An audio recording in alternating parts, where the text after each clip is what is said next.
famoznih 95 grama CO2, europska direktiva od 1.1. Svaki gram više plaćat ćete 95 eura. Auti poskupljuju ili? Auti poskupljuju, to je sigurno. Poskupljuju prije svega zbog te direktive koja kaže prosjek game vozila ako je više od 95, ajmo reći ako je 97, kazna za proizvođača 200 milijuna eura. Šta će se dogoditi u stvarnosti? Dio sigurno tih troškova će se preliti na krajnje kupce. Neka spoznaje da nema prosjeka u Hrvatskoj ispod 125, 130. A to ste vi rekli, ja ne mogu to tvrditi. Sigurno je da, po mojim spoznajama, da smo svi negdje na tu. Tako je. Pa spoznaje da u cijeloj Europskoj uniji nema tog proizvođača koji u ovom trenutku ima prosjek 95. Nema sigurno. To znači da zbilja auti poskupljuju.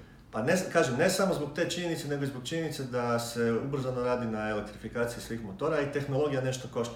Pa ćete zapravo imati suludu situaciju da ćete kupovati puno modernije vozilo koje naprosto košta više, iako će ono biti manje opterećeno porezom. Ali Hrvatska je poznata po još jednom apsurdu. Mi trenutno gotovo više od 2/3 novo uvezenih automobila su zapravo rabljeni automobili koji u prosjeku CO2 imaju iznad 150. Na njih se ova mjera ne odnosi. Šta to znači? Šta ćemo postati? Pa mi već pomalo jesmo postali smetlište Europe, smetlište automobila starijih od 5, 6, 7 godina. Nekakav prosjek uvezenih vozila je oko 7, znači 70% novo uvezenih vozila ispod 10 godina starosti. Uopće stvari ne izgledaju dobro za nas koji se bavimo novim automobilima. Dakle, cijeli ovaj zakon je opet vrlo, vrlo ružno će se reflektirati isključivo na kupce privatne i to novih vanjskih automobila. Mi u ovom trenutku zapravo nemamo nikakvu promjenu zakona u Hrvatskoj. Mi naprosto smo, neću reći žrtva, ali kolateralna žrtva cijele situacije u Europskoj uniji. Direktiva je došla, proizvođači se prilagođavaju, na kraju dana to netko mora platiti. Kako sada stvari stoje, nažalost, najveći dio toga će platiti kupci širom Europe.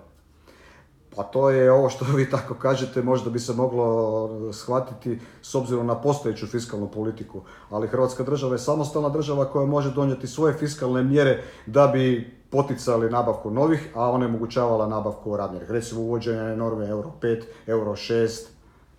Ja ne mogu komentirati naravno poteze države, što će država napraviti.